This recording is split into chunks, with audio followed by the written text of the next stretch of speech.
그녀를 잠시 붙잡아 두는 동안 당신은 집에 가서 자물쇠를 바꿔요. 그 한마디는 독처럼 내 귓속을 파고들었다. 내 생일 점심 식사 한가운데서였다. 딸 하경이는 식탁 건너편에서 남편 민수의 귀에 대고 낮은 목소리로 속삭였다. 그들은 내가 듣지 못한다고 생각했겠지. 식당 안의 웅성거림과 수저 부딪히는 소리에 묻혀 내가 초콜릿 케이크를 자르며 사진을 찍는데 정신이 팔려 있다고 여겼을 것이다.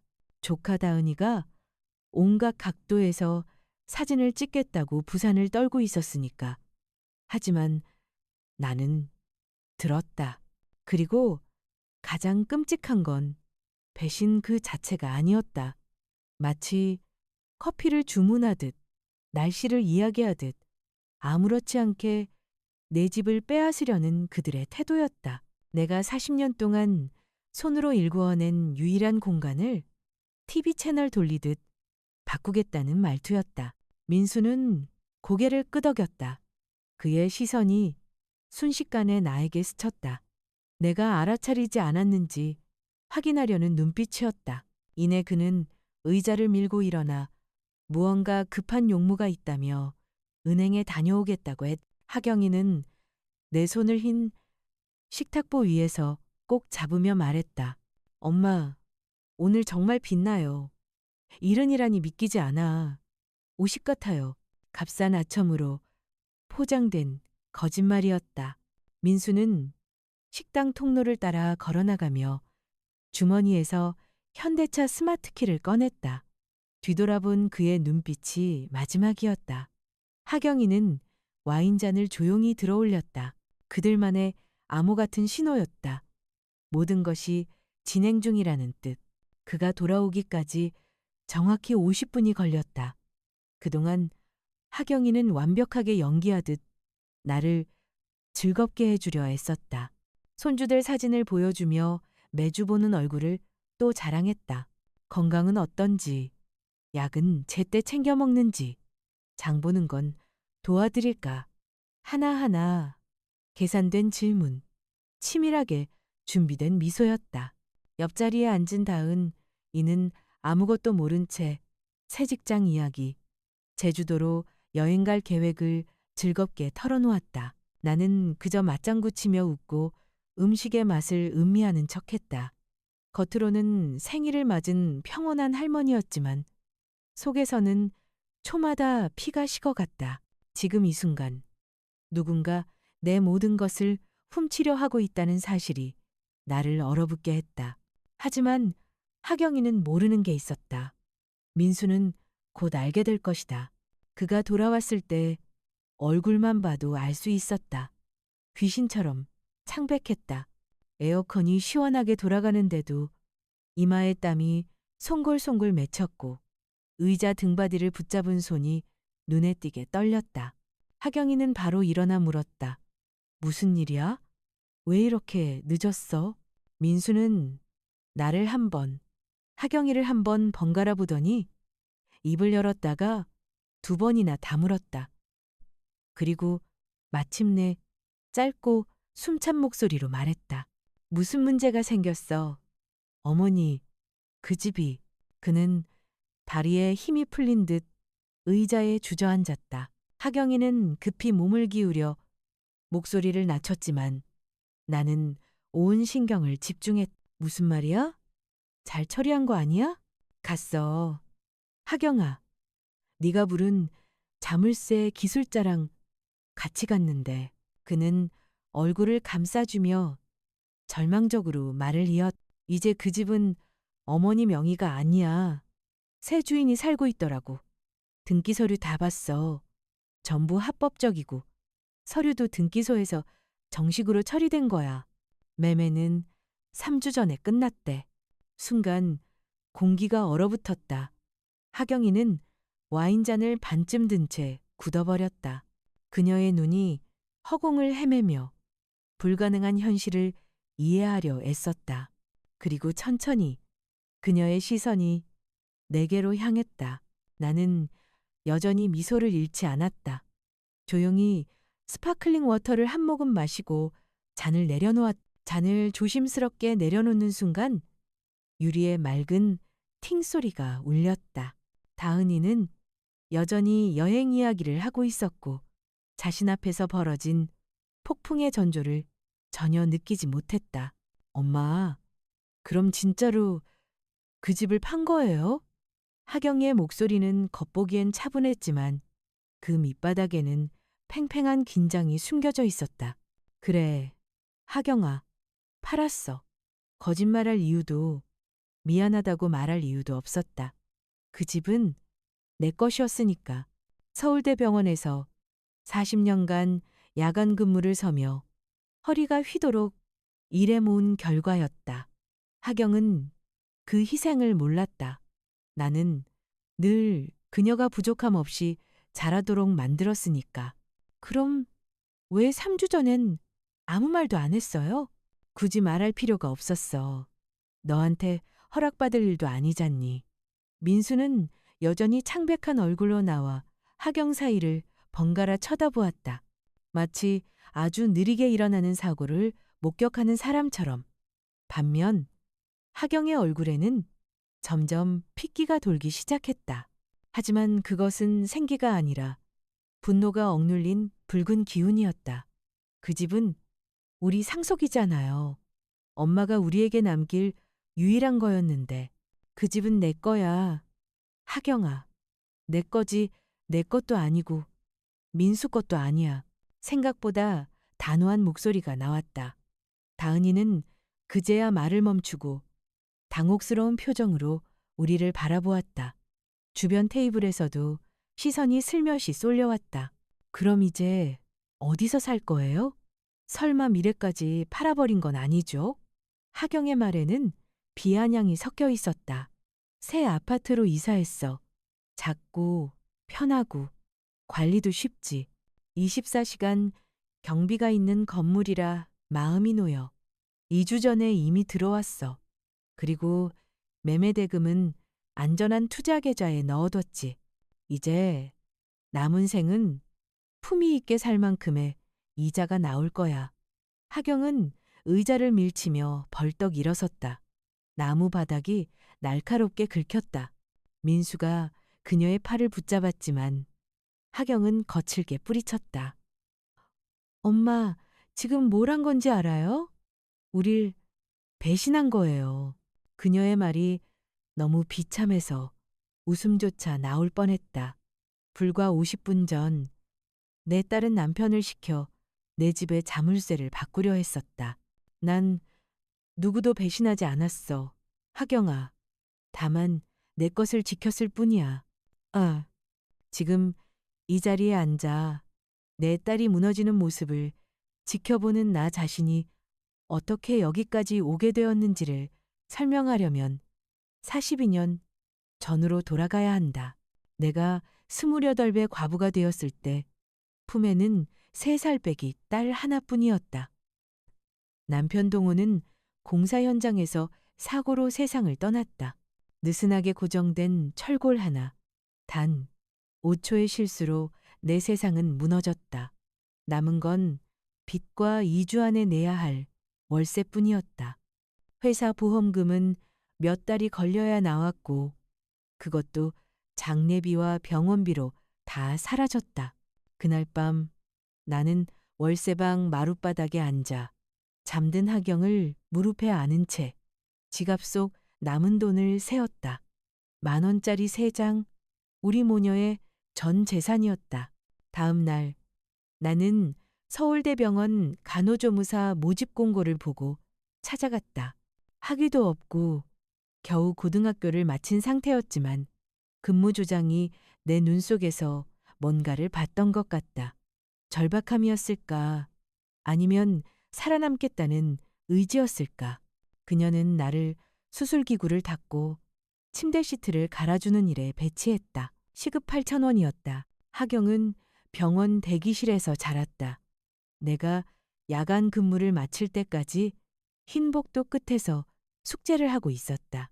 소독약 냄새 속에서 글자를 익히고 8살 무렵엔 구내식당에서 내 도시락을 받아오는 일까지 도맡았다. 국 한 방울 흘리지 않고 말이다. 나는 하루 16시간씩 일했다. 이중근무, 삼중근무도 마다하지 않았다. 벌어들인 돈의 1원, 10원까지 모았다. 집을 가지려면 벽돌 하나가 필요했다. 은행을 믿지 못해 나는 낡은 커피통에 돈을 숨겨 매트리스 밑에 두었다. 3년이 지나자 20만 원이 모였다.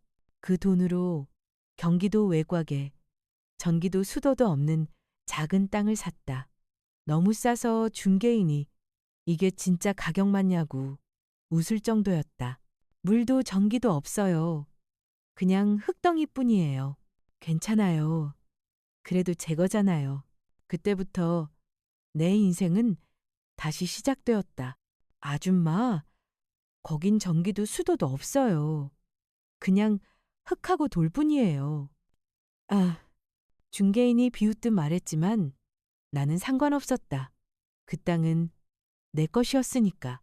나는 주말마다 현장을 찾았다. 공사장은 흙먼지가 자욱했고 벽돌과 시멘트 냄새가 가득했다. 하경이는 늘 그곳에 따라왔다. 손에서 떨어지지 않던 인형을 안고 시멘트 블록 위에 앉아 놀았다.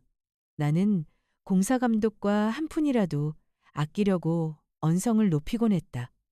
그렇게 네 해가 걸렸다. 네 해 동안 나는 내 몸을 갈아 넣었다. 하지만 하경이는 그 희생을 온전히 알지 못했다. 우리가 드디어 집으로 이사했을 때 그녀는 12살이었고 전세방에서만 살았던 기억만 가지고 있었다. 하경에게 그 집은 그저 사는 곳이었지만 내게는 피와 땀과 불면의 결정체였다. 전기를 연결하려면 공무원에게 뇌물을 건넸다. 그날 밤 손이 떨릴 정도로 마음이 아팠다.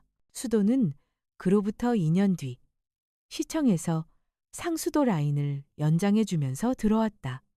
그때 나는 이미 정식 간호사가 되어 있었다. 밤마다 졸린 눈으로 교재를 품고 병원으로 출근했고 잠을 도둑질하듯 공부했다. 시급은 8,000원에서 1만 원, 그리고 1만 2천 원으로 올랐다. 마흔이 되었을 땐 월 300만 원 가까이 벌었다. 그 돈은 생활비, 공과금, 그리고 하경이의 사립고 학비로 나갔다. 나는 그녀가 내가 겪은 결핍을 겪지 않게 하고 싶었다.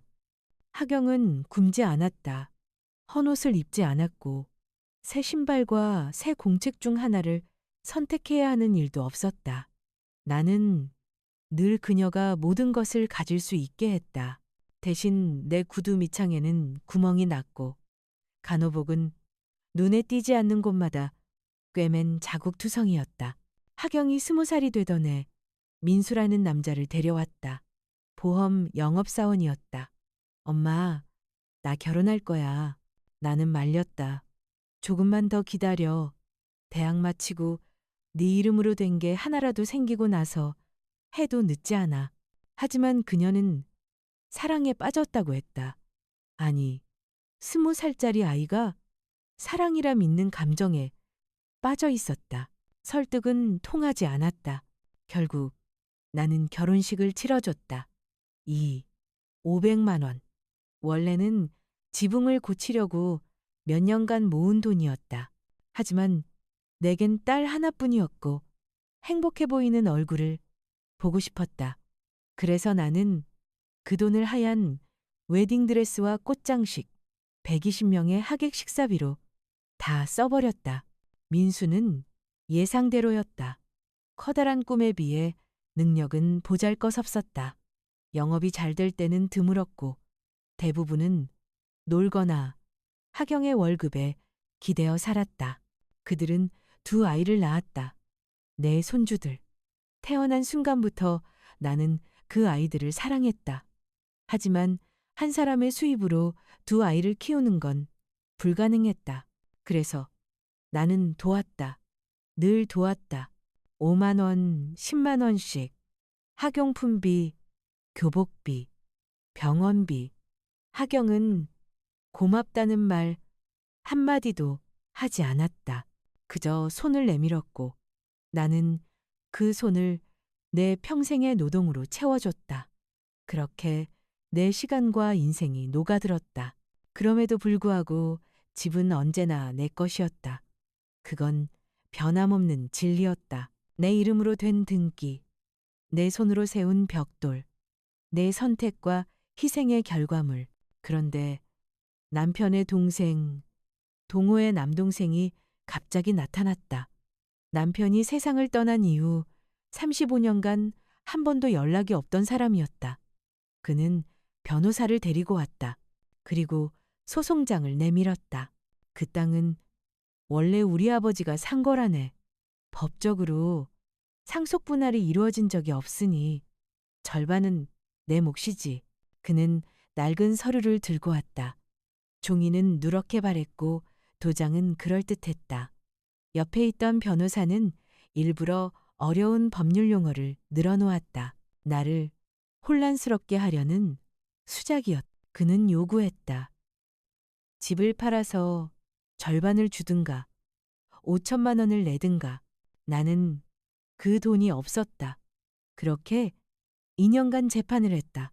변호사 비용으로 모은 돈을 다 쏟아부었고 매달 법률 비용이 쌓일 때마다 병원에서 야간 근무를 더 서야 했다. 하루 3시간도 못 자고 살았다. 하경은 그때 유난히 조용했다. 도와달란 말도 괜찮냐는 말도 하지 않았다. 가끔 와서 물었다. 엄마, 재판은 어떻게 되고 있어? 판사님은 뭐래? 질 가능성은 있어? 그땐 몰랐다. 왜 그토록 결과에만 관심이 있었는지 이제야 안다. 그녀는 내가 이기길 원하지 않았던 것이다. 결국 판결은 내 편이었다. 판사는 동호의 동생이 내민 서류가 엉성한 위조임을 밝혀냈다. 이 토지는 박순자 씨 명의로 정식 매입되었으며 피고 측의 상속권 주장은 근거가 없습니다. 그 한마디가 내 인연의 잠을 깨웠다. 그 땅은 내 돈으로, 내 이름으로 정식 매입된 것이었다. 남편 집안은 단 한 푼도 보태지 않았다. 판결문은 명확했다. 그 부동산은 나 박순자의 단독 소유이며 어떠한 채무나 의무도 없다는 것. 하지만 그 결론을 얻기까지 나는 삶. 200만 원이 넘는 소송비를 썼다. 2년의 세월이 흘렀고 그 스트레스로 고혈압까지 생겼다. 무엇보다 더 큰 대가가 있었다. 내 딸의 본 모습을 본 것이다. 판사가 최종 판결을 내렸을 때 나는 법원을 나서며 안도감에 눈물을 흘렸다. 그런데 하경이는 나를 껴안지도 축하하지도 않았다. 그녀의 눈에 스친 감정이 무엇인지 알아차리는데 몇 주가 걸렸다. 그것은 실망이었다. 내가 이겼다는 사실, 그 집이 여전히 내 것이라는 사실, 그리고 자신이 조용히 계획해온 상속, 이 판사 한마디로 무너졌다는 사실에 대한 실망. 이후의 시간은 묘하게 낯설었다. 하경은 갑자기 자주 찾아오기 시작했다. 하지만 그 방문엔 목적이 있었다. 일요일 오후마다 민수와 함께 찾아와서는 손주들이 보고 싶어서요. 가까이 와서 들렀어요. 같은 핑계를 댔다. 그러나 나는 곧 눈치챘다. 오랜 세월 딸을 지켜본 눈은 작디작은 기척도 놓치지 않았다. 그녀의 시선은 집안을 훑었다. 마치 가구 하나하나의 위치를 기록하는 듯했고 민수는 아무렇지 않게 이 동네 시세가 요즘 많이 올랐죠. 하고 물었다. 내가 방에 들어서면 그들의 대화는 언제나 뚝 끊겼다. 어느 오후 부엌에서 커피를 내리던 중이었다. 창문이 살짝 열려 있었고 마당에서 그들의 목소리가 흘러들었다. 이제 이른이잖아. 민수, 오래 살겠어? 하경의 목소리는 소름 돋을 만큼 차가웠다. 알아. 그래도 기다릴 수만은 없잖아. 민수는 늘 그렇듯 불편한 주제를 말할 때마다 기어 들어가는 목소리를 냈다. 왜? 못 기다려. 어차피 우리 거 될 건데. 언젠가로는 안 돼. 애들도 이제 방이 모자라. 월세 내는 이 여기서 살면 되잖아? 나도 알아. 근데 대놓고 집 달라고 할 순 없잖아. 겨우 재판 끝난 지 얼마나 됐다고. 그럼 설득해. 팔고 우리한테 돈을 넘기게 하든가 아니면 명의를 네 이름으로 돌리게 해. 법적 분쟁 예방용이라고 하면 되잖아. 잠시 침묵이 흘렀다. 그리고 하경의 목소리가 다시 들렸다. 이번엔 계산적이고 냉정했다. 그럴 수도 있겠네. 근데 천천히 해야 해. 먼저 같이 살자고 해야지. 엄마 혼자 살기엔 집이 너무 크다고 하면서 그 다음엔 잠깐 셀을 줘보자고 제안하고 마지막엔 뭐? 마지막엔 가장 현명한 방법이라며 명의를 내 이름으로 돌리게 만드는 거야. 엄마를 위해서, 안전을 위해서라고 말하면 돼. 나는 커피를 따르던 손이 떨려자니 덜컥거렸다. 그들의 말 한마디 한마디가 내 가슴을 찔렀다. 그들이 집을 원한다는 사실보다 더 아픈 건 그걸 얻기 위해 얼마나 차갑게 교묘하게 나를 무너뜨릴 계획을 세웠는지였다. 나는 아무 일도 모르는 척 트레이에 커피와 과자를 올려 마당으로 나갔다. 웃으며 커피 식겠네 라고 말했다. 그들도 웃었다. 마치 아무 일 없다는 듯 날씨 이야기와 손주 이야기로 화제를 돌렸다. 완벽한 연극이었다. 그리고 그 연극은 이미 오래전부터 무대 위에서 진행되고 있었던 것이다. 그 후로 내 의심은 확신이 되었다. 하경은 슬슬 공세를 시작했다. 엄마, 이렇게 큰 집에 혼자 사니까 쓸쓸하지 않아? 방이 4개나 있는데 하나만 쓰고 있잖아. 민수는 신문에서 본 듯한 말투로 거들었다. 요즘 노인들이 2층 집에서 넘어져 크게 다치는 경우가 많대요. 연세의 계단은 좀 위험하지 않아요? 노인. 그 단어가 점점 그들의 대화 속에 자주 등장하기 시작했다. 마치 내 나이 이르니 갑자기 나를 무능하게 만든 것처럼 흰머리와 주름이 내 이성을 삼켜버렸다는 듯이. 어느 날 밤 하경은 두꺼운 파일을 들고 왔다. 엄마, 이것 좀 봐요. 내가 찾아봤는데 요양형 실버타운이 정말 잘 돼 있더라고요. 친구도 사는데 프로그램도 많고 간호사도 24시간 상주래요. 나 간호사야. 간호사가 필요하겠니? 엄마, 이제 나이도 있고 이런 데가 훨씬 편하고 좋아. 봐요. 정원도 있고 취미교실도 있대요. 그녀의 말은 부드러웠지만 그 안에는 계산된 목적이 숨어 있었다. 나는 차가운 미소를 지으며 대답했다. 난 아직 내 집이 제일 좋아. 그리고 내 인생은 아직 내가 결정해. 엄마, 이 실버타운 봐요. 정원도 있고 무도회장도 있고 요가 수업까지 있대요. 그래? 그 천국 같은 데가 한 달에 얼마야? 투자라고 생각하면 돼요. 월 600만 원 정도? 근데 집을 팔면 충분히. 하경아, 난 내 집 팔아서 그런 데 갇히고 싶지 않아. 그 순간 하경의 얼굴이 잠깐 굳더니 이내 부드러운 미소를 되찾았다. 엄마, 그건 요양원이 아니라 커뮤니티예요. 지금 당장 하라는 게 아니라 나중을 위해 생각만이라도 해보라는 거예요. 엄마를 위해서요. 엄마의 안전을 위해서요. 엄마를 위해서. 그 네 단어는 그날 이후 우리 대화의 후렴이 되었다. 같이 살자는 것도, 집을 팔자는 것도, 내가 읽지도 못한 서류에 도장을 찍게 하려는 것도 전부 엄마를 위해서였다. 민수는 다른 방식으로 접근했다. 장모님, 요즘은 부동산보다 금융투자가 훨씬 낫다니까요. 집에 묶여 있는 돈은 아무 이자도 안 생기잖아요. 팔고 투자하면 매달 60만 원 정도는 그냥 생긴다니까요. 나 병원 퇴직연금이 있어. 그걸로 충분해. 그래도 돈이 좀 더 있으면 여행도 다니고 좋은 데서 식사도 하시고 나이 들면 즐기셔야죠. 나이 들면 그 단어는 요즘 그들의 입에서 너무 자주 흘러나왔다. 언제부터 나의 이른이 무능의 동의어가 되었을까? 그리고 내 눈을 완전히 뜨이게 한 건 생일 석 달 전 우연히 들은 대화였다. 막내 손주에게 떠준 스웨터를 전해주려고 그 집에 갔다. 초인종을 눌렀지만 인기척이 없었다.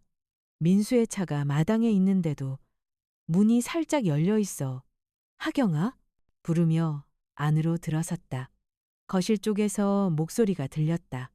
스피커폰이 켜져 있었고 전화기 너머의 목소리는 차갑고 전문적이었다. 그러니까 제안은 어머니가 일시적인 건강 문제를 겪을 때까지 기다리라는 거죠. 노년의 남자 목소리였다. 아마 변호사 같았다. 맞습니다. 민수의 목소리. 뭐, 사고나 입원 같은 거요. 그걸 근거로 후견인 신청을 하는 겁니다. 박순자 씨가 판단 능력을 상실했다고 주장하면 되죠. 그게 합법인가요? 하경이 물었다. 엄마는 아직 멀쩡하잖아요. 정신도 또렷하고. 그래서 임시로 하는 겁니다. 재판부가 건강 상태를 근거로 6개월짜리 성년 후견을 허가할 수 있어요. 그 기간은 재산 매각, 통장 관리, 의료 결정까지 전부 자녀가 대리할 수 있습니다. 만약 엄마가 반대하면요, 판단 능력이 없다고 입증되면 그 반대는 효력이 없습니다. 주변 이웃 진술서나 심리평가 보고서가 있으면 충분해요. 민수가 낮은 목소리로 말했다. 그럼 우리가 조금 그렇게 보이게 만들 수도 있겠네요. 그런 말은 안 했습니다만 변호사는 건조하게 답했다. 만약 이웃 몇 명이 기억력 저하나 혼란스러운 행동을 걱정했다고 진술한다면 도움이 되겠죠. 아, 비용은 얼마나 들죠? 성금 500만 원, 허가 시점에 추가 500만 원, 총 1천만 원이면 됩니다. 하지만 재산 매각 후 바로 회수 가능하죠. 나는 그 말을 듣는 내내 숨을 죽였다. 손에는 아직 스웨터가 쥐어져 있었고 심장은 미친 듯 뛰었다. 소리 하나 내지 않고 그 집을 나왔다. 내 블록을 걸어 집까지 돌아왔다. 운전할 자신이 없을 만큼 다리가 떨렸다. 그날 밤 잠은 오지 않았. 나는 거실에 앉아 벽을 바라봤다. 내가 벽돌 하나하나 쌓으며 지켜온 세월의 증거들. 그 벽 뒤에서 내 딸은 나를 지키라고 만들어진 법으로 나를 무너뜨리려 하고 있었다. 울지 않았다. 울면 흐트러질 것 같았다. 대신 계획을 세웠다. 다음 날 나는 다른 변호사를 찾아갔다. 전날들은 대화는 말하지 않았다. 그저 차분히 말했. 앞으로 생길지도 모르는 분쟁에 대비해서 제 재산을 안전하게 보호하고 싶습니다. 그 변호사는 몇 가지 방법을 제안했다. 신탁 설정, 생전 증여 혹은 단순히 매각 후 안전한 자산으로 재투자하는 방안. 나는 결국 매도를 선택했다. 쉽지 않은 결정이었지만 필요한 일이었다. 그 집은 내 인생 그 자체였다. 손끝으로 닿기만 해도 아려오는 기억들이 구석구석에 깃들어 있었다. 6살 하경이가 나비를 그린다며 벽에 남긴 물감 자국, 15살 생일날 더 이상 키 재는 게 유치하다며 거부했던 부엌 문틀의 눈금, 그리고 남편 동호가 생전에 가꿨던 장미가 아직 피어있는 정원까지. 하지만 추억은 부패한 법조인을 막아주지 못했고 감정은 야심의 눈먼 딸을 멈추게 하지 못했다. 나는 병원 동료의 추천으로 부동산 중개인을 만났다. 오미정. 50줄의 여성이었고 세상을 오래 본 사람만의 냉정한 눈빛을 지니고 있었다. 박 여사님, 이 동네 시세가 많이 올랐어요. 지금 시장에선 3억 5천에서 4억 정도 받을 수 있을 겁니다. 좋은 가격에 빨리 처리해 드릴 수 있어요. 빨라야 하고 조용히 진행되어야 해요. 오미정은 잠시 나를 바라보더니 더 묻지 않았다. 가족 문제군요. 익숙합니다. 요즘 자식들이 상속 냄새를 맡으면 갑자기 효자가 되더라고요. 걱정 마세요. 3주면 거래 완료시킬 수 있습니다. 가격은요? 3억 7,500만 원. 바로 살 준비가 된 젊은 부부가 있어요. 현금 거래라서 대출 절차도 없습니다. 나는 고개를 끄덕였다. 진행해요. 그날 오후 우리는 서류에 서명했다. 오미정은 조항 하나하나를 짚어가며 내게 설명했다.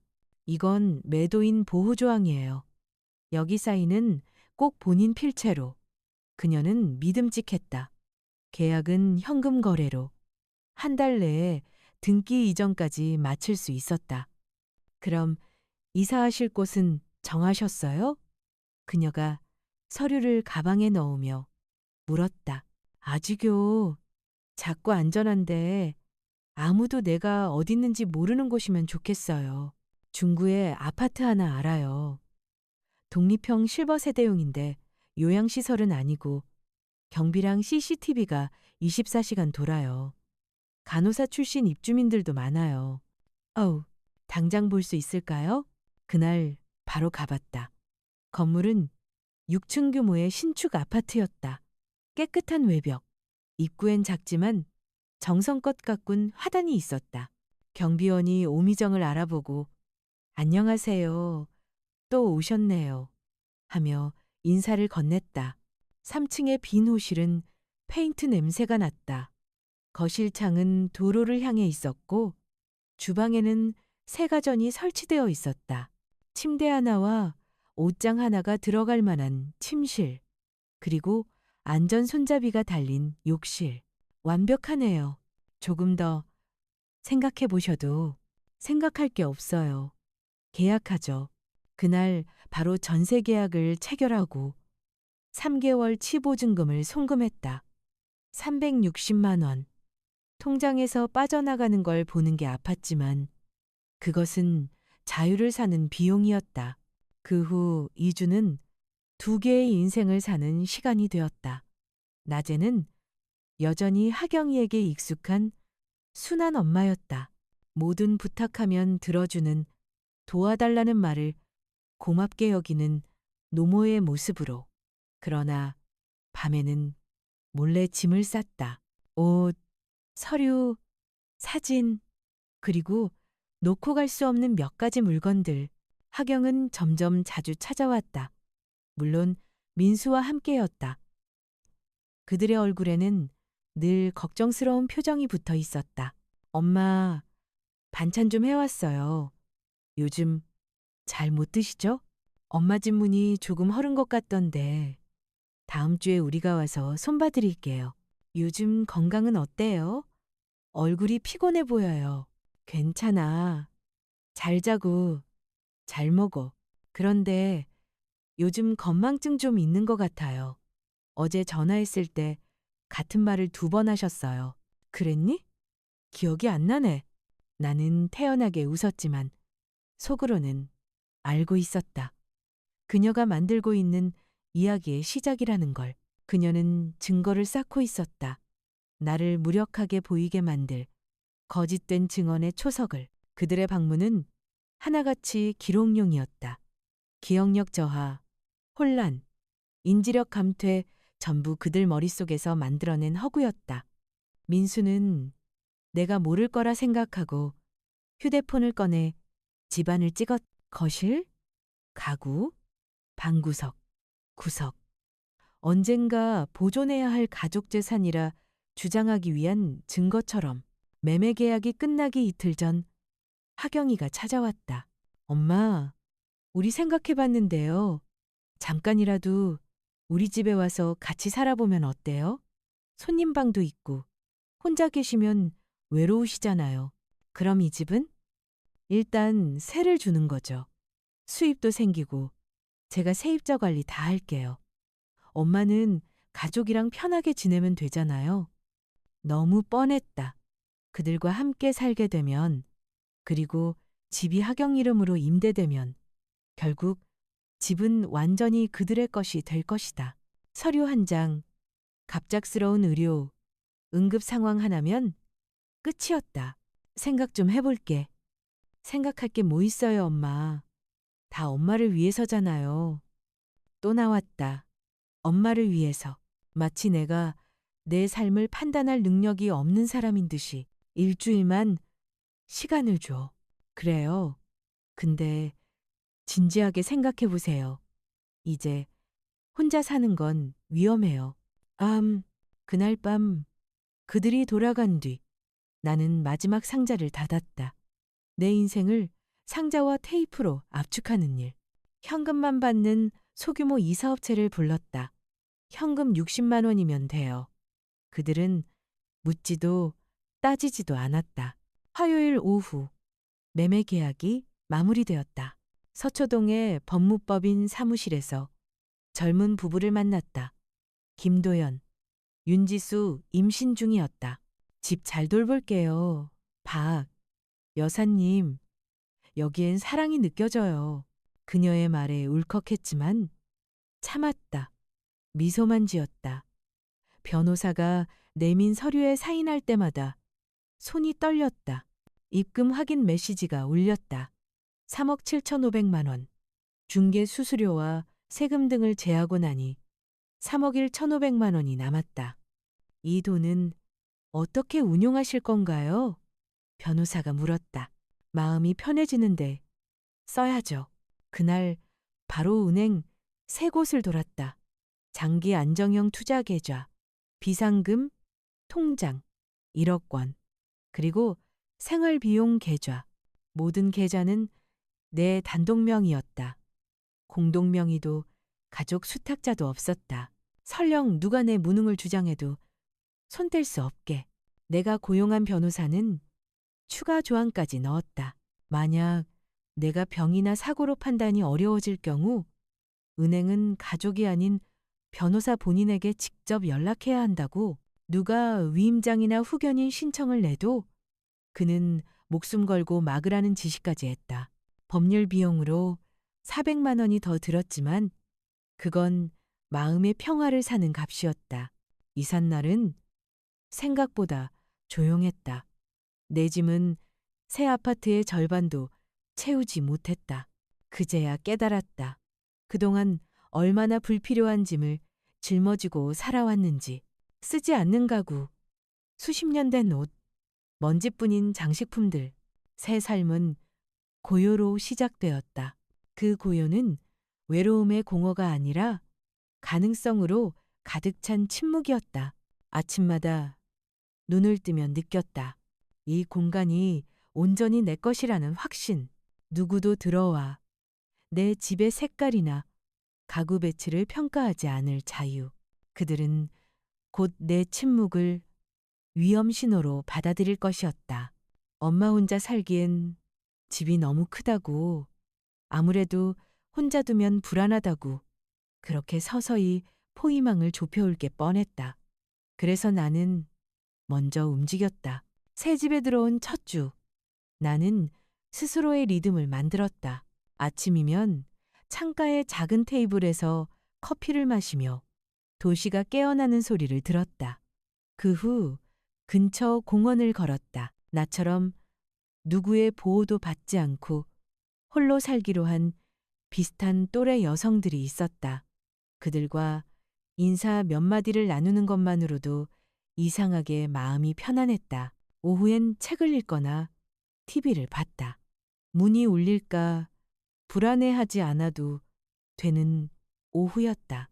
우연한 방문이라는 이름으로 예고 없이 찾아오던 하경의 그림자도 더 이상 없었다. 새 전화번호는 변호사와 오미정, 단 두 사람에게만 알려줬다. 기존 휴대폰은 여전히 켜두었지만 침대 옆 서랍에 넣어두고 하루에 한 번만 확인했다. 예상대로 메시지가 쌓였다. 엄마, 오늘 집에 갔는데 안 계시네요. 어디에요? 엄마, 지난번에 얘기한 거 다시 말씀드리고 싶어요. 엄마, 전화를 안 받으니까 걱정돼요. 괜찮죠? 나는 바로 답하지 않았다. 몇 시간, 때로는 하루를 기다렸다가 짧게, 모호하게 회신했다. 괜찮아. 바빠서 그래. 걱정하지 마. 단 한 줄의 정보도 주지 않았다. 그 어떤 실마리도 남기지 않았다. 2주가 지나고 3주째가 되자 하경의 톤이 바뀌었다. 엄마, 꼭 뵈야 해요. 급한 일이에요. 엄마, 미래에 대한 얘기예요. 엄마, 미래. 그녀는 여전히 내 인생의 결정권이 자기에게 있다고 믿었다. 결국 움직인 건 민수였다. 그날 오후 새 집의 현주인인 김도연 씨에게서 전화가 왔다. 박 여사님, 어떤 남자가 와서 본인 사위라고 주장하는데요. 집 안에 들어가야 한대요. 어머니 물건을 가지러 왔다면서요. 그건 제 사위가 맞지만 집과 그 안의 물건은 이제 제 것이 아닙니다. 그 집은 김 선생님의 합법적인 소유예요. 혹시 또 오면 경찰을 부르세요. 괜찮을까요? 많이 흥분한 것 같던데요. 괜찮아요. 혹시 앞으로도 누가 비슷한 말을 하며 찾아오면 절대 드리지 마세요. 등기문서도 거래 서류도 모두 완벽합니다. 걱정 마세요. 전화를 끊고 국화차를 우려 마셨다. 손은 놀랍도록 안정되어 있었다. 드디어 그들이 눈치챘다. 얼마나 걸릴까 했는데 답은 2시간이 채 되지 않았다. 오래된 휴대폰이 미친 듯이 울렸다. 하경, 민수, 모르는 번호들. 아마 친척들이나 친구들까지 동원한 모양이었다. 나는 한 통도 받지 않았다. 소파에 앉아 잔을 들고 조용히 기다렸다. 밤이 되자 음성 사서함이 가득 찼다. 나는 그것들을 하나씩 들었다. 엄마, 어떻게 그럴 수 있어요? 우리 몰래 집을 팔다니요? 믿을 수가 없어요. 하경의 목소리는 충격과 분노 사이를 오갔. 박 여사님, 지금 매우 심각한 상황이에요. 큰 실수를 하신 겁니다. 꼭 연락 주세요. 아우, 민수는 권위적인 어투를 흉내내려 했지만 들리는 건 절박한 뿐이었. 엄마, 제발 전화 좀 받아요. 어디 계신 거예요? 왜 말씀 안 하셨어요? 우리 다 엄마 미래를 위해 계획 세우고 있었잖아요. 이번엔 걱정하는 딸의 목소리였다. 마지막 메시지는 가장 솔직했다. 엄마, 이건 절대 그냥 넘어가지 않을 거예요. 그 집은 우리 상속이에요. 우리가 엄마 위해서 얼마나 했는데 이렇게 팔아버리고 돈을 다 가지면 안 되죠. 우리 변호사랑 이미 얘기 끝났어요. 그녀의 목소리 끝에는 떨림이 있었다. 분노, 그리고 실패의 기운. 나는 미소 지었다. 조용히 차를 한 모금 더 마셨다. 이제 진짜로 자유였다. 권리라니. 참 흥미로운 말이네요. 나의 권리를 빼앗으려 했던 사람이 그런 말을 하다니. 나는 모든 메시지를 삭제하고 오래된 휴대폰에 전원을 껐다. 이제 더는 필요 없었다. 다음 날, 하경은 내가 40년 동안 근무했던 병원을 찾아갔다. 인사팀에 가서 내 새 연락처를 알려달라고 요구했다. 그분은 제 어머니예요. 이른이신데요. 집을 팔고 사라지셨어요. 혹시 위험할 수도 있어서요. 그녀는 완벽히 걱정스러운 딸의 연기를 해냈다. 하지만 인사팀의 오미정 과장은 흔들리지 않았다. 따님, 박 여사님은 이 병원에서 40년을 근무하셨어요. 제가 직접 함께 일했죠. 그분은 제가 본 가장 총명하고 독립적인 분이에요. 본인이 주소를 알려주지 않으셨다면 그건 이유가 있으신 거예요. 그날 오후 오미정이 내 새 번호로 전화를 걸어왔다. 웃음 섞인 목소리였다. 순자 씨, 오늘 따님이 찾아왔어요. 난리가 났더라고요. 괜찮아요? 도움이 필요해요? 괜찮아요, 오 과장님. 그냥 제 인생을 아직 제 손으로 결정할 수 있다는 걸 인정하지 못하는 딸일 뿐이에요. 나도 비슷한 일 겪었어요. 우리 애들이 요양원에 나를 넣으려다가 내가 아직 그들보다 빨리 걷는다는 걸 보여줬죠. 그녀는 호탕하게 웃었. 무슨 일 있으면 꼭 전화해요. 고마워요. 오 과장님. 하지만 하경과 민수는 멈추지 않았. 그들은 체계적으로 나를 찾기 시작했다. 내가 다니던 교회, 수년간 장을 보던 마트, 심지어 조카 다은 이네 집까지. 다은에게서 전화가 왔. 이모, 오늘 하경이 왔어요. 집을 팔고 사라지셨다고, 너무 걱정된다고 하더라고요. 무슨 일이에요? 괜찮아. 다은아. 그냥 내가 내 인생에 대해 결정을 내렸는데 하경이 마음에 안 들 뿐이야. 정말 집을 파셨어요? 그래. 이제는 안전한 곳에서 편하게 살고 있어. 돈도 잘 지켜놨고 마음도 평온해. 잠시 침묵이 흘렀다. 하경이가 말하길 이모가 혼자 계시는 게 위험하다고. 혹시 제가 보면 같이 살게 설득해 보라더라고요. 그럼 넌 어떻게 생각해? 전 이모가 제일 강한 분이라고 생각해요. 그런 결정을 내렸다면 다 이유가 있었겠죠. 하지만 하경이도 정말 불안해하는 건 사실이에요. 변호사랑 상의해서 법적으로 대응하겠다고 하더라고요. 하게 두렴. 법적으로 아무 근거도 없으니까. 이모, 진짜 무슨 일이 있었던 거예요? 나는 전부 말하지는 않았지만 핵심은 전했다. 내가 우연히 들었던 대화 후견인 신청 계획. 나를 정신적으로 불안정한 노인으로 만들려던 시도.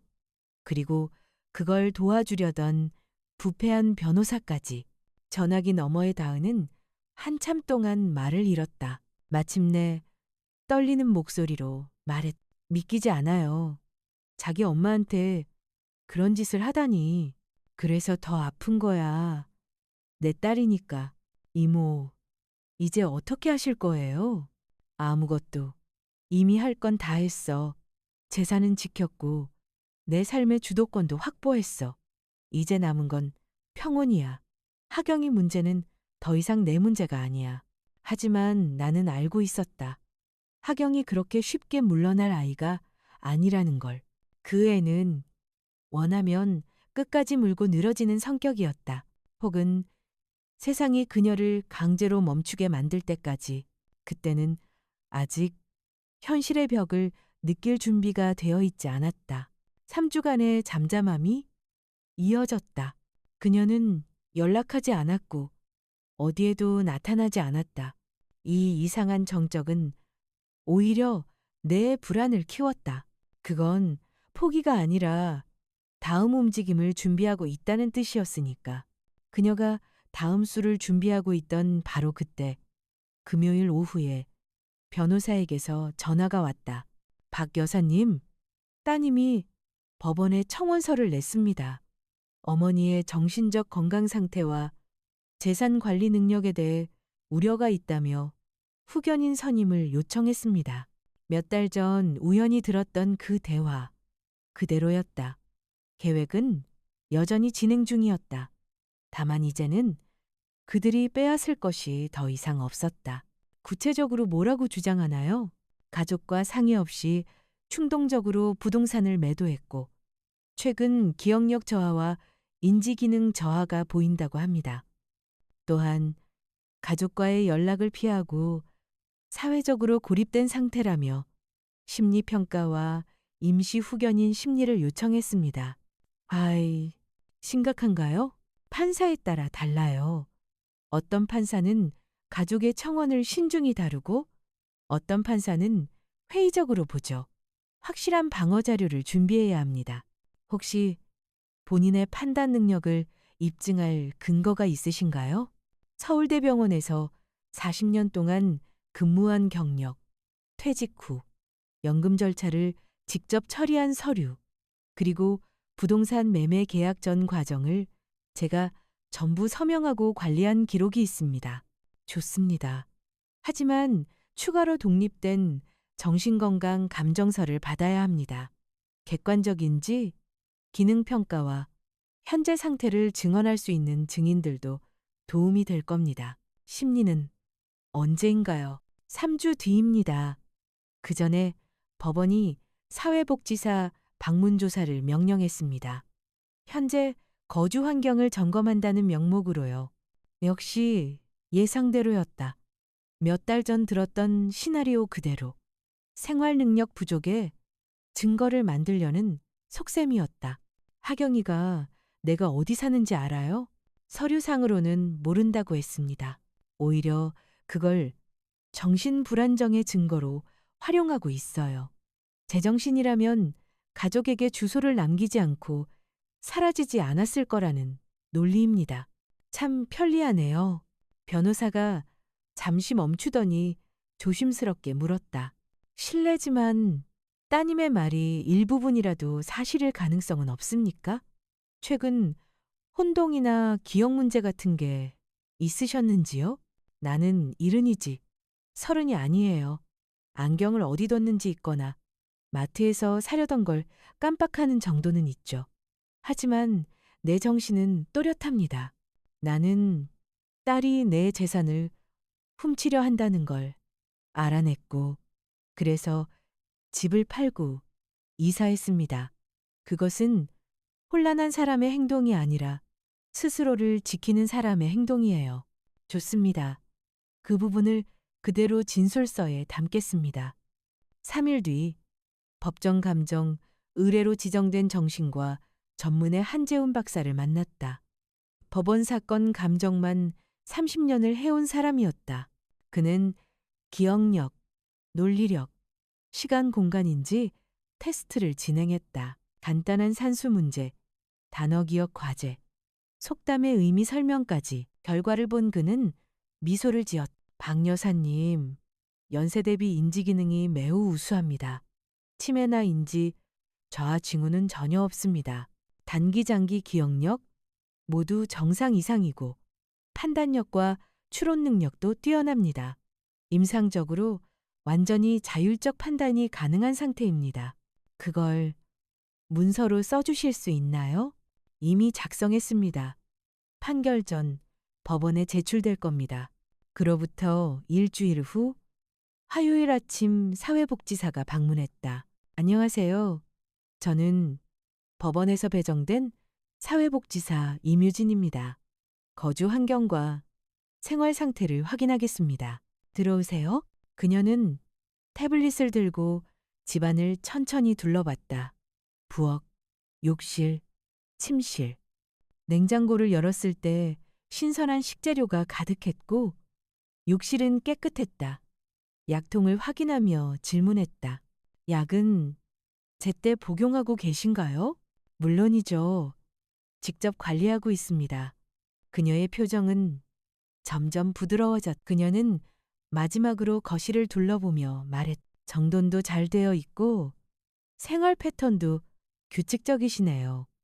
기록에 그대로 남기겠습니다. 나는 고개를 끄덕였. 이제 남은 건 법정뿐이었다. 그녀는 약통을 확인하며 처방 날짜를 꼼꼼히 살폈다. 모든 약이 제때 조제되어 있었고 유효기간도 문제없었.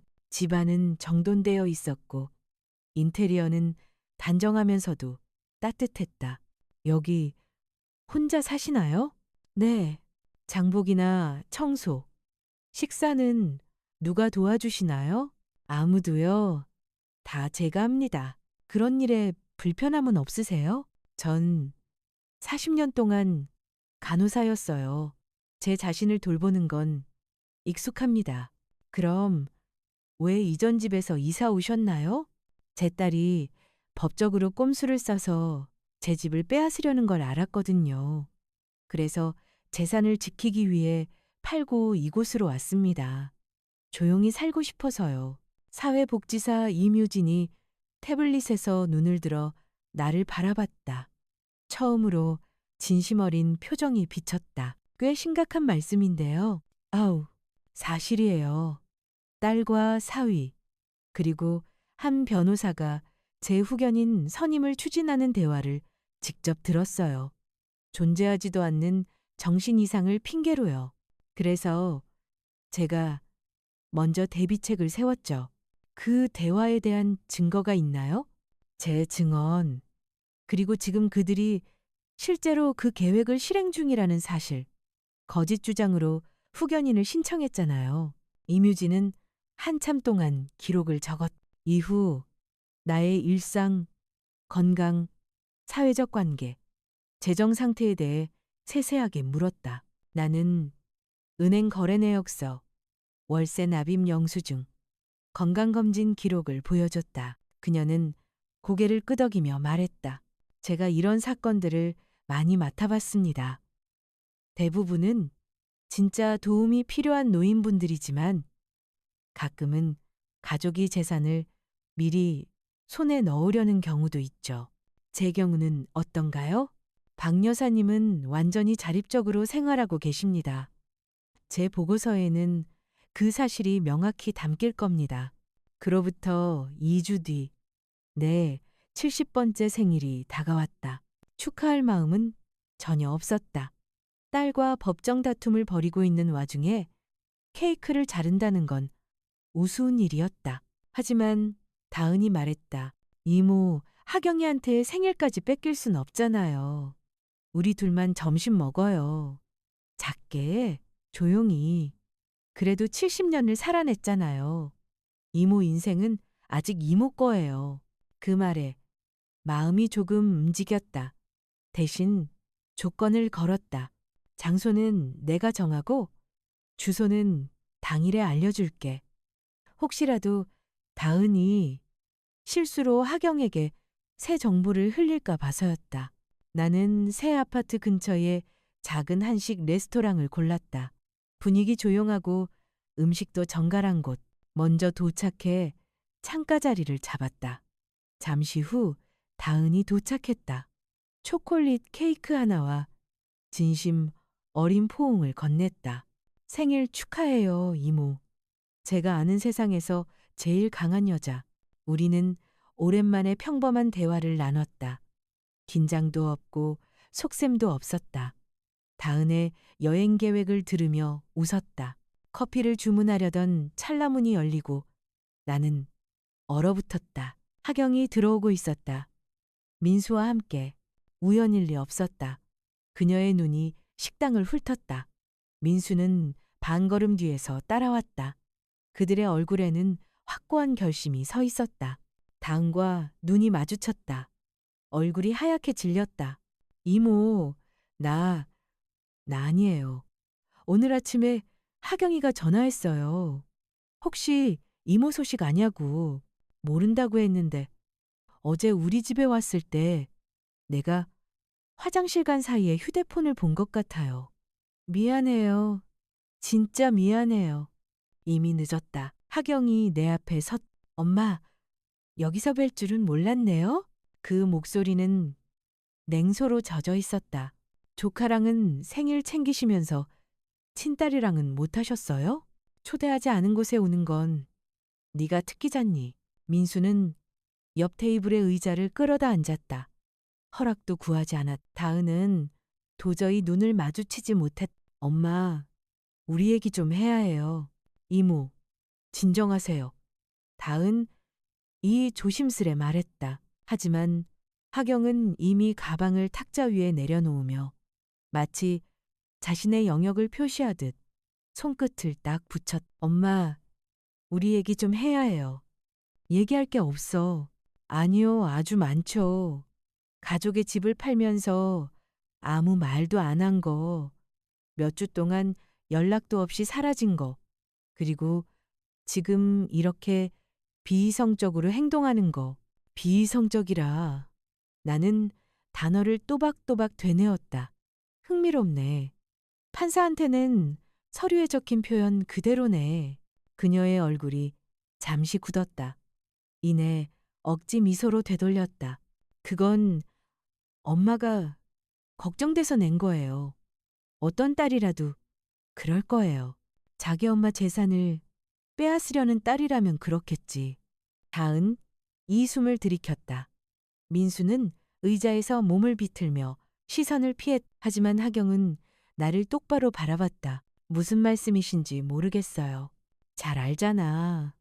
네가 변호사랑 짜고 나를 정신적으로 무능한 노인으로 만들어서 재산을 가져가려던 계획.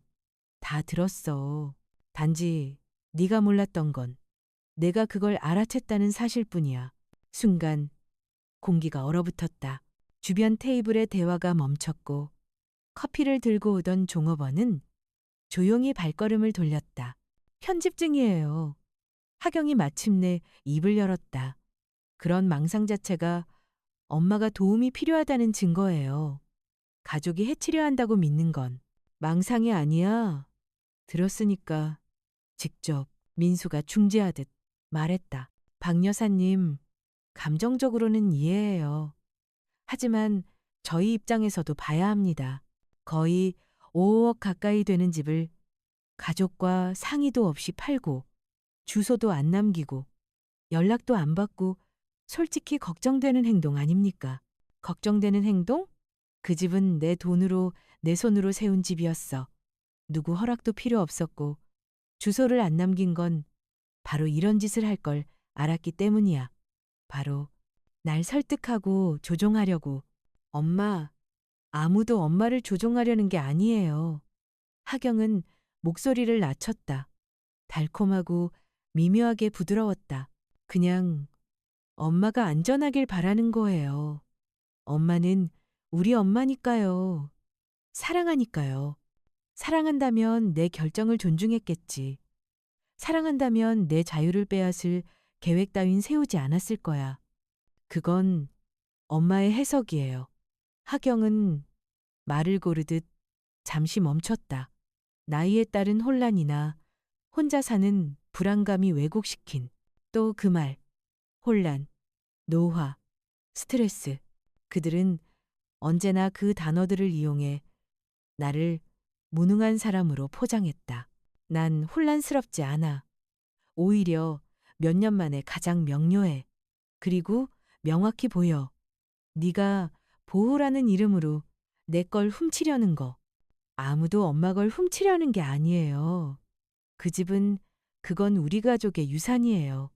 엄마가 언젠가 우리에게 물려줄 집이잖아요. 그녀의 목소리가 높아졌다. 식당 안의 시선들이 우리에게 쏠렸다. 그건 내 돈이야, 하경아. 내가 죽기 전엔 네 유산이 아니야. 그런데 보아하니 그 전이 너무 길었던 모양이지? 그런 말 하지 마세요. 너무 잔인해요. 잔인? 잔인한 건 네가 내 사생활을 감시하고 날 정신 이상자로 몰고 40년 일해서 일군 걸 한순간에 빼앗으려는 그 짓이야. 민수가 상체를 숙이며 두 손을 모아 박 여사님, 솔직히 말합시다. 이미 집을 파신 건 알겠어요. 하지만 그 돈은 혼자 감당하기엔 너무 큽니다. 사기를 당할 수도 있고 잘못 투자하실 수도 있어요. 저희가 도와드릴게요. 공동 계좌를 열어서 제가 투자 자문을 안전하게 해주겠다고? 누구를 위해서? 나를 위해서? 아니면 너희를 위해서? 모두를 위해서예요. 가족이잖아요. 그 마지막 말은 가장 오랜 세월 속여온 단어였다. 가족. 그들은 사랑이라는 말로 내 자유를 팔아넘기려 했다. 가족이라면 서로를 배신할 계획은 세우지 않아. 내가 그렇게 말하자 하경은 손바닥으로 탁자를 내리쳤다. 포크와 나이프가 부딪히며 짧은 금속음이 났다. 됐어요. 이제 그만. 이건 말도 안 되는 일이에요. 엄마, 지금 바로 가요. 엄마 집으로 가서 짐 챙기고 우리 집으로 들어와요. 거기서 제대로 돌봐드릴게요. 난 어디도 안 가. 그건 명령이야. 부탁이 아니야. 그리고 난 분명히 말하지. 넌 나한테 아무 권한 없어. 난 내 판단으로 사는 성인 여성이야. 민수가 끼어들었. 청문회가 닷새 뒤입니다. 판사가 모든 증거를 확인할 거예요. 예전 동네 이웃들이 혼란스러워 보였다고 증언했고, 병원에서도 퇴직 전 이상 행동을 봤다고 진술했어요. 서류로 다 정리돼 있습니다. 거짓말. 내 입에서 단호히 떨어진 단어였다. 그들의 모든 말은 조작된 이야기였다. 만들어낸 증언, 조작된 기록, 무엇이든 내면 돼. 내 쪽에도 증거가 있어. 정신과 감정 결과, 사회복지사 보고서, 그리고 무엇보다 진실이. 하경이 비웃었다. 엄마의 진실이라 그냥 고집불통이죠. 혼자선 안 된다는 현실을 인정 못하는 거예요. 그건 진실이 아니라 자존심이에요. 나는 천천히 일어섰다. 다은도 즉시 내 옆으로 와섰다. 말없이 내 편이 되어주는 듯한 몸짓이었다. 난 70년 동안 혼자서 살아왔어. 하경아, 네 아버지 세상을 떠난 뒤 혼자서 너를 키웠고, 혼자서 집을 세웠고, 혼자서 직업을 만들어냈어. 그리고 혼자서 내 삶을 마무리할 거야. 하지만 절대 품위는 잃지 않겠지. 엄마, 제발. 그녀의 목소리가 잠시 흔들렸다. 후회일까? 아니면 계획이 무너진 좌절감일까? 이렇게까지 갈 필요 없어요. 우린 다시 시작할 수 있어요. 우리? 네가 뭘 할 수 있는데? 날 조종하는 걸 멈출 수 있어? 내 결정을 존중할 수 있어? 아니, 못하겠지. 넌 날 한 번도 사람으로 본 적이 없어. 그저 언젠가 받을 자산의 주인으로만 봤을 뿐이야. 나는 지갑에서 현금 3장을 꺼내 탁자 위에 올려놨다. 6만 원이면 충분했. 내 생일 축하해. 나 자신. 감정 없는 목소리로 말했다. 다은, 가자. 민수가 자리에서 벌떡 일어났. 이건 끝난 게 아닙니다. 끝까지 싸울 겁니다. 좋아. 하지만 알아도 네가 내 걸 훔칠 계획을 세우던 그 시간에 난 이미 내 걸 지킬 준비를 마쳤어. 돈은 법적으로 보호되는 투자 계좌에 있고 내 아파트는 내가 대표로 있는 법인 명의야. 그리고 네가 또다시 날 무능하다고 주장할 경우를 대비해 모든 대응 지침을 변호사에게 맡겨놨지. 그게 바로 편집증이에요, 엄마. 스스로 증명하고 있잖아요. 아니, 그건 지능이지. 네가 가장 과소평가했던 거. 우리는 수많은 시선 속에서 레스토랑을 떠났다. 그 후 닷새 내 생에 가장 긴 닷새였다. 두려움 때문이 아니었다. 오히려 기다림 때문이었다. 드디어 법정에서 누군가의 권위 앞에서 내 진실을 말할 수 있는 순간을 기다리는 시간. 변호사 정유석은 내 사건의 모든 서류와 증거를 하나하나 검토하며 말했. 그들은 여사님을 고집세고 혼란스러운 노인으로 보이게 만들 겁니다. 판사가 그렇게 인식하면 끝이에요. 여사님은 그 반대를 증명해야 합니다. 침착하게, 논리적으로 감정에 휘둘리지 말고. 어렵지 않아요. 그냥 나답게 하면 돼요. 맞아요. 40년 동안 병원에서 일하며 인생을 일궈낸 사람, 스스로 판단하고 보호할 줄 아는 사람, 판사가 봐야 할 건 그 진짜 박 여사님입니다. 청문회 당일 아침, 나는 거울 앞에 섰다. 천천히, 신중히 옷깃을 여몄다. 오늘만큼은 내가 피고가 아니라 내 삶의 증인이 되어야 했다. 그날 아침, 나는 새로 산 회색 정장을 꺼내 입었다. 눈에 띄지 않지만 단정하고 품위를 잃지 않으면서도 편한 구두를 신었다. 화장은 최소한으로 과하지 않게. 하지만 내 얼굴의 선을 또렷하게 드러낼 만큼만, 오늘만큼은 70세의 노인이 아니라 스스로의 삶을 완전히 통제할 줄 아는 한 사람으로 보이고 싶었다. 예정 시각보다 30분 일찍 서울 가정법원에 도착했을 때 변호사 정유석이 이미 서류 가방을 펼쳐 서류를 정리하고 있었다. 준비되셨죠? 충분히요. 그는 짧게 미소를 지었다. 15분 뒤 하경과 민수가 변호사와 함께 들어왔다. 50대 중반쯤 되어 보이는 남자였고 고가의 맞춤 수트에 날카로운 눈빛을 가진 사람이었다. 이름표에는 정태호 변호사라고 적혀 있었다.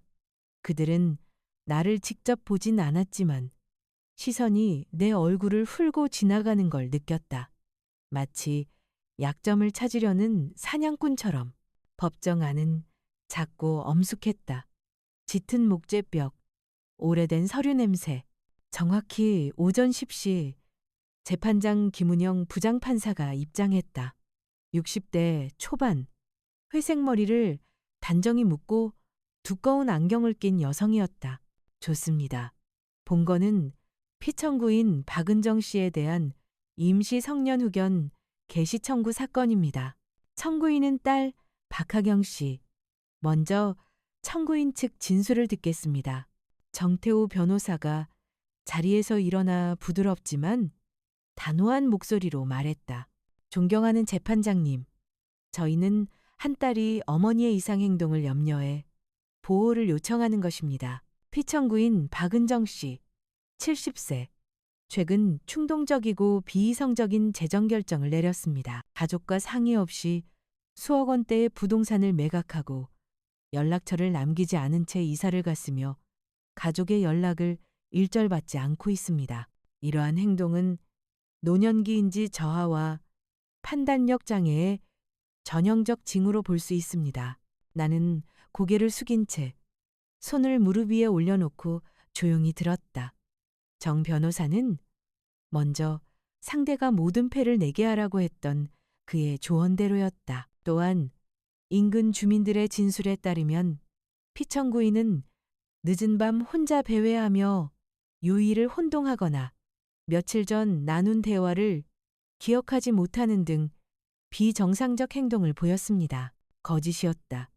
그러나 말투엔 한치의 흔들림도 없었다. 아무것도 모르는 사람이 듣는다면 충분히 믿을 만한 목소리였다. 게다가 가족의 도움과 연락을 완전히 거부한 점 역시 심각한 사회적 고립으로 판단됩니다. 저희는 피청구인의 재산과 복리를 보호하기 위해 임시 후견인 지정이 필요하다고 봅니다. 이는 통제하려는 목적이 아니라 어머니의 안녕을 위한 조치입니다. 그의 말이 끝나자 판사가 고개를 끄덕였. 피청구인 측 변호인 진술하시죠. 정유석 변호사가 자리에서 천천히 일어섰다. 존경하는 재판장님, 지금 들으신 내용은 철저히 각본화된 이야기입니다. 제 의뢰인은 혼란스러운 노인이 아닙니다. 40년 동안 대학병원에서 근무한 전문 간호사로 자신의 인생과 재산을 스스로 관리해온 분입니다. 정신적, 인지적 능력은 완전히 온전하며 독립적인 생활을 유지하고 있습니다. 그는 몇 장의 서류를 판사에게 건넸다. 여기 국립정신건강센터에 한재훈 감정의의 평가서가 있습니다.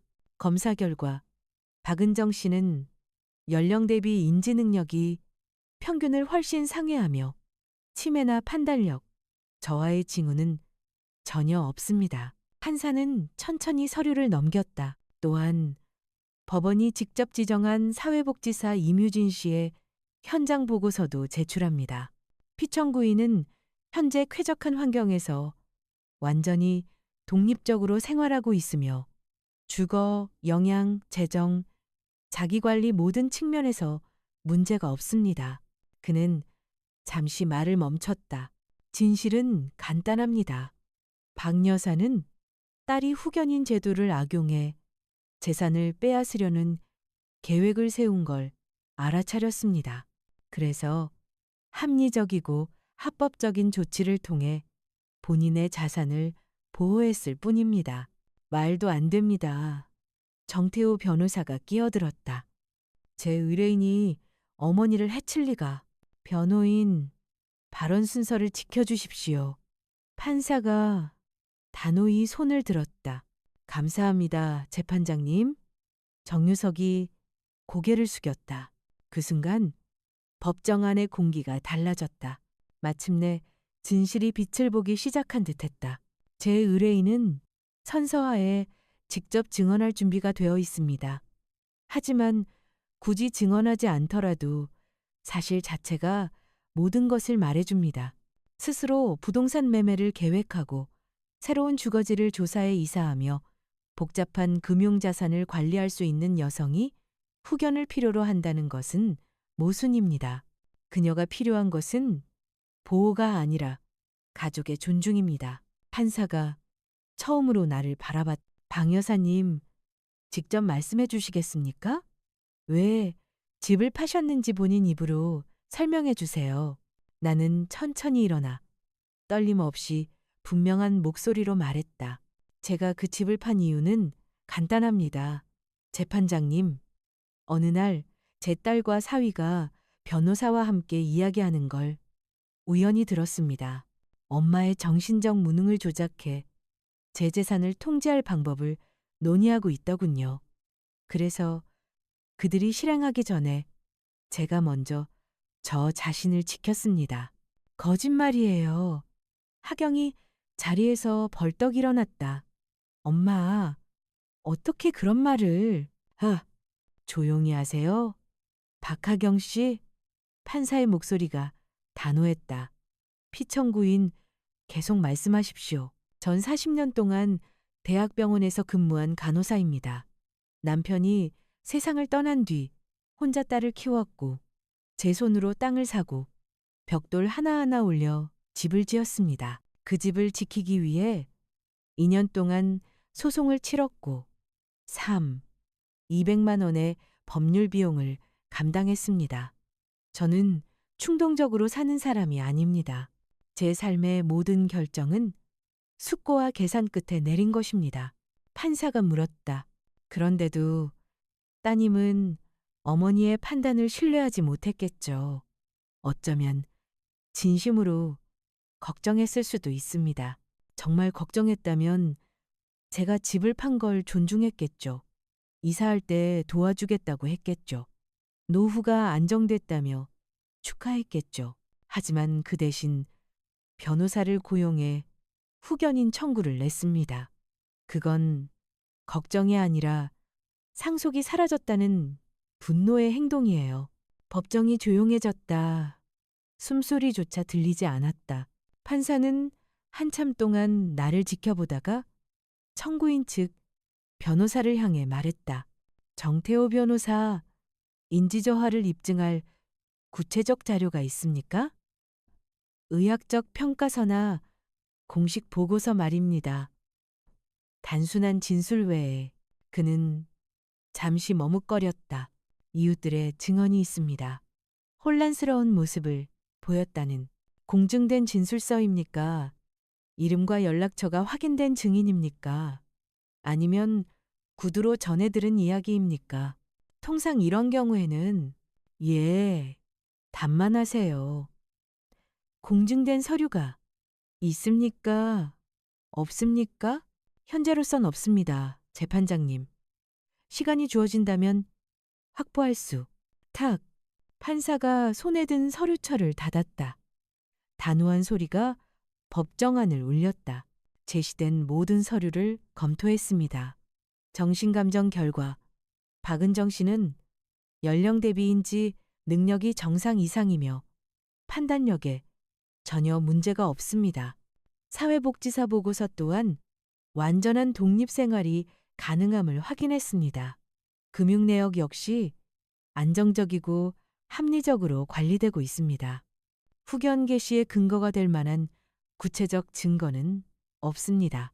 하경의 얼굴이 새하얗게 질렸다. 민수는 의자 가장자리를 움켜쥔 채 아무 말도 하지 못했다. 판사가 계속 말했다. 제가 보는 건 70세의 여성이 자신의 재산을 보호하기 위해 합리적인 결정을 내렸다는 사실입니다. 그 결정이 옳고 그름을 떠나 법적으로 그녀는 전적인 권한을 갖고 있습니다. 자신의 집을 팔고 원하는 곳으로 이사하고 자금을 관리할 권리, 그 어떤 허락도 필요하지 않습니다. 그녀는 마지막으로 하경을 바라봤다.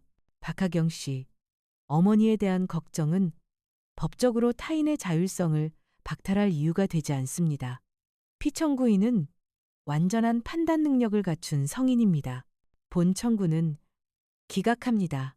탕! 판사의 망치가 내려앉았. 벼락처럼 울린 소리와 함께 사건은 종결되었다. 나는 고개를 높이 들고 법정을 걸어 나왔다. 하경과 민수는 그 자리에 앉은 채 마치 소금 기둥처럼 굳어 있었다. 그들의 세상은 그 자리에서 무너지고 있었다. 나는 뒤돌아보지 않았다. 더 이상 할 말도 미련도 없었다. 법원 문을 나서자 정 변호사가 악수를 청했다. 완벽했습니다. 박 여사님, 그보다 더 좋을 수는 없어요. 감사해요, 변호사님. 정말로요. 이제 뭐 하실 건가요? 그냥 살 거예요.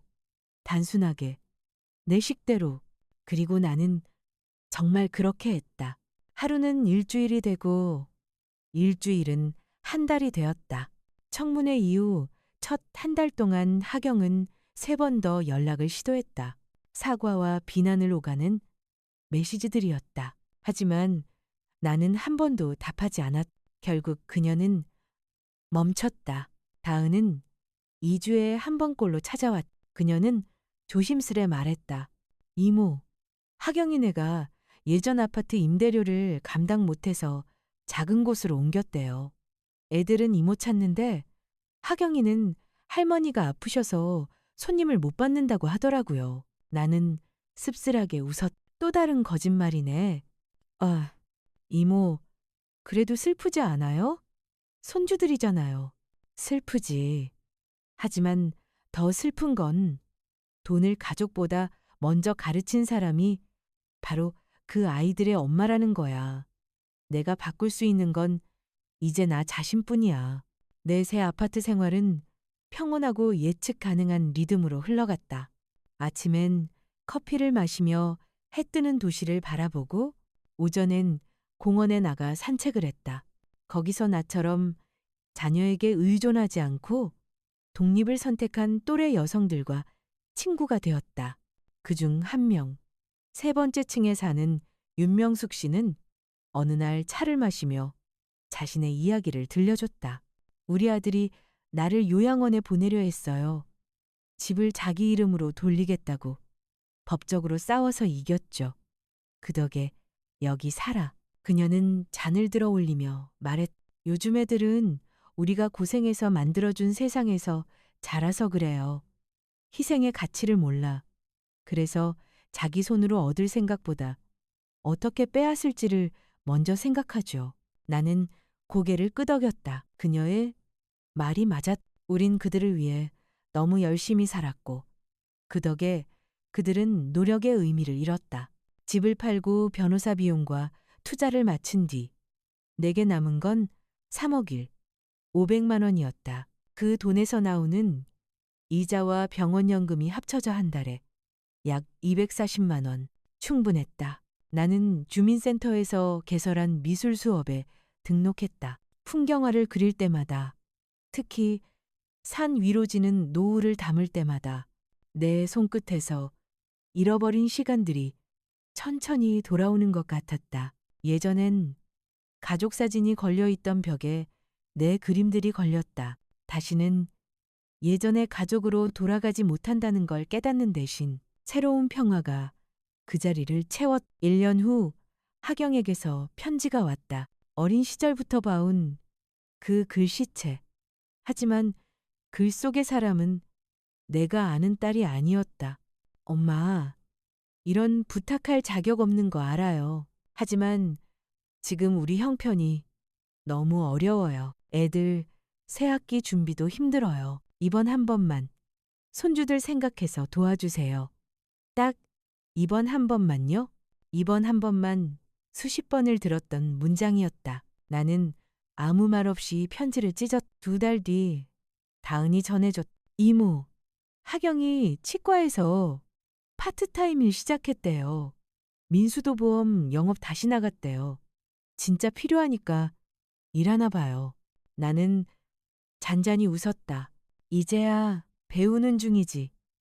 가진 걸 지키는 법이 아니라 없는 걸 견디는 법을. 그럼 언젠가 사과할까요? 모르겠네. 근데 이제 그건 중요하지 않아. 난 이미 평화를 찾았거든. 혼자서. 71번째 생일날. 다은이 내 아파트에서 작은 모임을 열었다.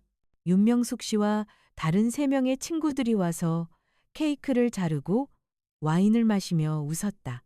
우리는 서로의 상처와 전투를 자랑스럽게 이야기했다. 우리가 바로 사라지길 거부한 여자들이에요. 명숙 씨가 잔을 들었. 자기 걸 지킨 여자들, 품위를 포기하지 않은 여자들. 우리에게 모두 따라 외쳤다.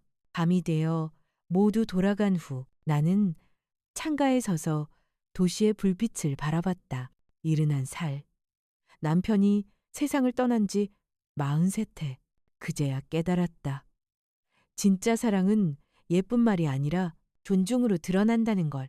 가족이란 피보다 서로의 선택을 존중할 줄 아는 관계라는 걸. 나이 든다는 건 사라지는 게 아니라 언제 자신을 지켜야 하는지 아는 지혜가 쌓이는 일이라는 걸. 나는 내가 지은 집을 떠올렸다. 벽돌 하나하나, 벽마다 새겨진 기억. 그 집을 잃는 게 두려웠던 시간, 그리고 그 두려움을 이겨낸 순간, 결국 집을 잃는 게 나를 구했다는 걸 이제야 알았. 진짜 중요한 건 벽 안에 있던 게 아니라 내 안에 있었다. 넘어져도 다시 일어서는 힘, 그리고 누구에게도, 심지어 내 피부치에게도 내 존엄을 빼앗기지 않겠다는 결심. 나는 차가운 유리창에 손끝을 대었. 71살. 그리고 처음으로 나 자신을 위해 사는 법을 배웠다. 너무 늦지 않았다. 평화를 선택하기엔 언제나 늦지 않다. 잠시 후 다은에게서 사진 한 장이 도착했다. 손주들이 웃고 있었다. 아무것도 모르는 얼굴, 순수한 미소. 언젠가 그들이 커서 이 이야기를 알게 된다면 나는 말해줄 것이다. 사랑은 자신을 잃는 게 아니야. 지키면서도 사랑할 수 있는 거야. 아니면 말하지 않아도 괜찮다. 이 이야기의 마지막 장면은 바로 지금이니까. 작은 아파트 창가, 와인 한 잔, 그리고 수십 년 만에 느낀 자유의 숨결. 그것이면 충분했다. 아니, 그 이상이었다. 그게 바로 모든 것이었다.